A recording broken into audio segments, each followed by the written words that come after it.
नमस्कार, हिमाचल अभी.com से मैं दिव्या। पेश है अब तक के मुख्य समाचार। कोविड-19 के प्रकोप के बीच हिमाचल की आर्थिकी को 30,000 करोड़ का हुआ नुकसान।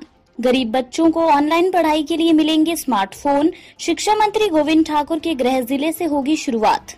पांवटा में पुलिस ने 250 नशीले कैप्सूल के साथ 2 को किया काबू। अंब में रुई उद्योग में आग लगने से लाखों रुपए का नुकसान। केरल विमान हादसे में 18 लोगों की मौत। कोझिकोड पहुंचे केंद्रीय मंत्री, डिजिटल फ्लाइट डाटा रिकॉर्डर बरामद। खाई में गिरने से पहले रनवे पार कर दीवार से टकराया था विमान। देश में पिछले 24 घंटे में 61,537 नए मामले सामने आए, 333 लोगों की मौत। अगस्त महीने में दुनिया में सबसे ज्यादा मामले भारत में आए, कुछ दिनों में ब्राजील से भी होगा आगे।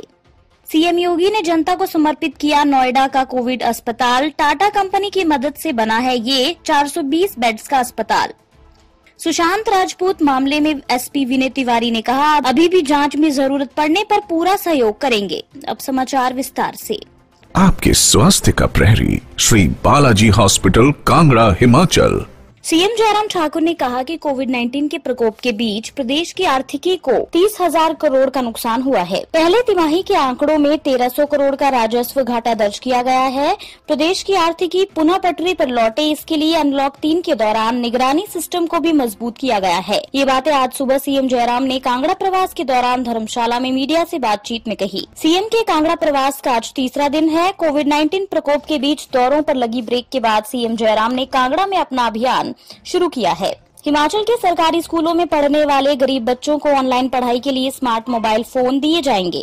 शिक्षक संगठनों के सहयोग से शिक्षा मंत्री गोविंद ठाकुर के गृह जिला कुल्लू से इसकी शुरुआत होगी। अगले सप्ताह प्रदेश के अन्य जिलों के लिए भी योजना पर काम होगा। उप निदेशक कुल्लू ने इस योजना के तहत अपनी ओर से भी एक गरीब बच्चे को फोन देने को कहा है। मंत्रिमंडल में बीते दिनों हुए फेरबदल के बाद कैबिनेट मंत्री गोविंद ठाकुर को शिक्षा विभाग का जिम्मा दिया गया है। प्रदेश में सबसे अधिक कर्मचारियों वाले महकमे की जिम्मेदारी मिलने के बाद कुल्लू जिले के शिक्षक संगठनों ने स्कूलों में सभी बच्चों की ऑनलाइन पढ़ाई जारी रखने के लिए बीते दिनों शिक्षा मंत्री के समक्ष मोबाइल फोन देने का प्रस्ताव रखा है। शिक्षा मंत्री ने प्रस्ताव की प्रशंसा करते हुए सही मायने में गरीब बच्चों की तलाश कर उन्हें फोन देने की मंजूरी दी है। सिरमौर पुलिस की एसआईयू टीम ने पांवटा साहिब में 250 नशीले कैप्सूल के साथ 2 लोगों को गिरफ्तार किया है। आरोपियों के खिलाफ पुलिस ने एनडीपीएस एक्ट में थाना पांवटा साहिब में मामला दर्ज कर आगामी कार्रवाई शुरू कर दी है। जानकारी के अनुसार एसआईयू टीम ने पांवटा साहिब के वार्ड नंबर 3 में दबिश दी। इस दौरान पुलिस ने यहां पर दोनों लोगों को गिरफ्तार किया। पुलिस ने इनके कब्जे से 250 नशीले कैप्सूल बरामद किए। आरोपियों की पहचान सुनील कुमार वार्ड नंबर 1 और कुलदीप कुमार वार्ड नंबर 3 बद्रीपुर के रूप में हुई है। डीएसपी पांवटा साहिब वीर बहादुर सिंह ने मामले की पुष्टि की है। ऊना के उपमंडल अंब के तहत ठट्ठल स्थित एक रुई उद्योग में आग लगने से लाखों रुपए का नुकसान हुआ है। उद्योग में कार्यरत कामगारों व दमकल विभाग के कर्मियों की मदद से आग पर नियंत्रण पाया गया। आग के दौरान उद्योग में स्थापित मशीनरी सहित करीब 10 लाख रुपए का नुकसान हुआ है। आग लगने का कारण शॉर्ट सर्किट बताया जा रहा है। वहीं सूचना मिलने के बाद पुलिस ने भी मौके पर पहुंचकर मामले की जांच शुरू कर दी है। देर शाम ठट्ठल स्थित रुई तैयार करने वाले उद्योग में शॉर्ट सर्किट के कारण आग लग गई। आग लगने के चलते उद्योग में तैनात कामगारों ने आग को बुझाने का प्रयास किया और इसकी सूचना दमकल विभाग को दी। दमकल विभाग अंब व ऊना से एक गाड़ी घटनास्थल पर पहुंची और आग पर नियंत्रण पाया, लेकिन आग में उद्योग में स्थापित मशीनरी सहित अन्य सामान जलकर राख हो गया। अन्य समाचार ब्रेक के बाद। Shri Balaji multi speciality hospital Kangra, जहां आपको एक ही छत के नीचे मिले बेहतरीन चिकित्सा सुविधाएं, cardiology, laparoscopic, general surgery, neuro surgery, orthopaedics, paediatric, radio diagnosis, urology, gastroenterology, ophthalmology, pathology, medicine, anaesthesia और डेंटल जैसी अत्याधुनिक और बेहतरीन चिकित्सा सुविधाएं, 24 घंटे इमरजेंसी सुविधा, 9 बेड के साथ critical care unit, cardiac monitor और डिफिब्रिलेटर्स, सेंट्रल ऑक्सीजन लाइन और वेंटिलेटर सुविधा। हिमाचल प्रदेश के सबसे बड़े निजी स्वास्थ्य सेवा प्रदाताओं में से एक Shri Balaji multi speciality hospital Kangra राष्ट्रीय स्वास्थ्य बीमा योजना के साथ सूचीबद्ध Shri Balaji multi speciality hospital Kangra BPL परिवारों के लिए अस्पताल में कैशलेस भर्ती होने के साथ ही ईसीएच की भी सुविधा। हमारा पता Shri Balaji multi speciality hospital, Balaji Vihar, Ujjain, Kangra.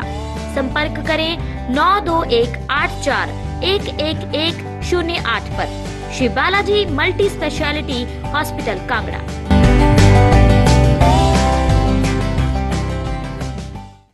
Kerala के कोझिकोड में करीपुर एयरपोर्ट पर एयर इंडिया एक्सप्रेस का एक विमान लैंडिंग करने के दौरान फिसल गया और खाई में गिर गया। यह हादसा इतना भीषण था कि विमान 2 हिस्सों में बंट गया। घटना में 2 पायलट सहित 18 लोगों की मौत हो गई। विमान में 191 यात्री सवार थे। DGCA के अधिकारियों के मुताबिक विमान से उसका डिजिटल फ्लाइट डाटा रिकॉर्डर बरामद कर लिया गया है। कॉकपिट के वॉइस रिकॉर्डर को निकालने के लिए फ्लोर बोर्ड को काटा गया था। वहीं विदेश राज्य मंत्री वी मुरलीधरन कोझिकोड हवाई अड्डे पर पहुंच गए हैं। हादसे पर US मिशन के हवाले से भारत में अमेरिकी राजदूत केन जस्टर ने दुख जताया है और पीड़ितों के प्रति संवेदना व्यक्त की है।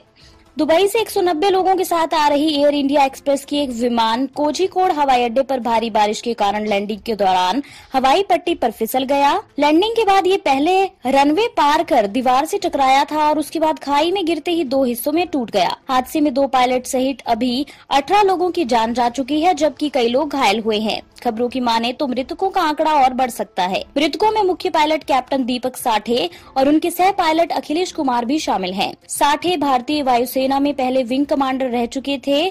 DGCA के बयान में कहा गया कि हवाई पट्टी 10 पर उतरने के बाद विमान रुका नहीं और हवाई पट्टी के अंत तक पहुंचकर खाई में गिरने के बाद 2 हिस्सों में टूट गया। हादसे की जांच एक्सीडेंट इन्वेस्टिगेशन ब्यूरो करेगी और एक टीम दिल्ली से केरल पहुंच चुकी है। देश भर में कोरोना पॉजिटिव मामलों की कुल संख्या 20,88,611 हो गई है, जिनमें से 6,19,088 सक्रिय मामले हैं। 14,27,005 लोग ठीक हो चुके हैं या उन्हें अस्पताल से छुट्टी दे दी गई है और अब तक 42,518 लोगों की मौत हो चुकी है। भारतीय चिकित्सा अनुसंधान परिषद की ओर से जारी आंकड़ों के मुताबिक देश भर में कुल 7 अगस्त तक कोरोना वायरस के लिए कुल 2,33,87,171 नमूनों का परीक्षण किया गया, जिनमें से 5,98,778 नमूनों का परीक्षण शुक्रवार को ही किया गया। आंध्र प्रदेश में शुक्रवार को एक दिन में सबसे ज्यादा 89 मौतें हुई और 10,171 नए मामले दर्ज किए गए। 2 लाख का आंकड़ा पार करने वाला ये तीसरा राज्य बन गया है। आंध्र में संक्रमण का आंकड़ा 2,06,960 हो गया है, जो कि केवल महाराष्ट्र और तमिलनाडु से कम है।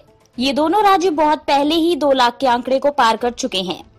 देश में कोरोना के लगातार बढ़ते मामलों ने सरकार के साथ साथ देशवासियों की भी चिंता बढ़ा दी है। पिछले 9 दिनों से लगातार 50,000 से ज्यादा मामले दर्ज हो रहे हैं। स्वास्थ्य मंत्रालय की ओर से जारी आंकड़ों के मुताबिक शुक्रवार को पहली बार 60,000 से ज्यादा मामले सामने आए और 886 मरीजों की मौत हुई है। देश में अभी कोरोना के मामलों की कुल संख्या 20,27,000 से ज्यादा है। आंकड़ों के मुताबिक अगस्त के महीने में भारत में सबसे ज्यादा नए मामले दर्ज किए गए हैं। इस मामले में भारत ने अमेरिका और ब्राजील को भी पीछे छोड़ दिया है। हालांकि मौत के मामले में अब भी भारत तीसरे नंबर पर ही है। अगस्त महीने के पहले 6 दिनों में ही भारत में 3,28,903 नए मामले दर्ज किए गए, जबकि अमेरिका में 3,26,111 और ब्राजील में 2,51,264 नए मामले ही आए हैं। ये आंकड़े वर्ल्डोमीटर के मुताबिक हैं। इन 6 दिनों में 4 दिन ऐसे रहे हैं जब भारत में सबसे ज्यादा कोरोना के मामले पाए गए। 2, 3, 5 और 6 अगस्त को दुनिया में सबसे ज्यादा नए मामले भारत में ही दर्ज हुए हैं। उत्तर प्रदेश के CM योगी आदित्यनाथ ने शनिवार को डाटा कंपनी के सहयोग से नोएडा के सेक्टर 39 में बने 420 बेड वाले कोविड-19 अस्पताल का उद्घाटन कर जनता को समर्पित किया। उद्घाटन के बाद CM योगी ने अस्पताल के डॉक्टरों से बात कर यहां की सुविधाओं और व्यवस्थाओं के विषय में जानकारी ली और इस नवनिर्मित अस्पताल के सभी वार्डों में घूम कर बारीकी से एक एक चीज का जायजा लिया। इस दौरान जिलाधिकारी Suhas LY, Noida police commissioner, स्थानीय सांसद आदि मौजूद रहे। CM के नोएडा आगमन को लेकर जिले में सुरक्षा व्यवस्था चाक चौबंद की गई है। अस्पताल का उद्घाटन करने के बाद CM सेक्टर 128 स्थित कोविड-19 के लिए बनाए गए एकीकृत नियंत्रण कक्ष का निरीक्षण करने भी जाएंगे। ललितपुर के रहने वाले पटना के पुलिस अधीक्षक विनय तिवारी ने कहा कि अभिनेता सुशांत सिंह राजपूत की मौत के 8 घंटे की पड़ताल के बाद उन्हें मुंबई में क्वारंटाइन कर दिया गया था। हालांकि अब ये मामला सीबीआई को सौंप दिया गया है, जिससे अब इस जांच में उनकी कोई भूमिका नहीं रह गई है। लेकिन इस प्रकरण में सीबीआई द्वारा जो भी जानकारी ली जाएगी वो साझा करेंगे। अभिनेता सुशांत सिंह राजपूत की मौत के प्रकरण की जांच के लिए बिहार सरकार ने पटना के पुलिस अधीक्षक विनय तिवारी को मुंबई भेजा था, लेकिन वहां पहुंचने के बाद जब वे केस की पड़ताल कर रहे थे उसी दौरान उन्हें क्वारंटाइन कर दिया गया। इस मामले में महाराष्ट्र सरकार की खासी किरकिरी हुई। पुलिस अधीक्षक को क्वारंटाइन किए जाने का मामला सुप्रीम कोर्ट तक पहुँच गया था। इसी के साथ ये बुलेटिन यहीं समाप्त होता है। अगला रेडियो बुलेटिन सुनिए शाम 7:30 बजे। तब तक के लिए नमस्कार। आपके स्वास्थ्य का प्रहरी श्री बालाजी हॉस्पिटल, कांगड़ा, हिमाचल।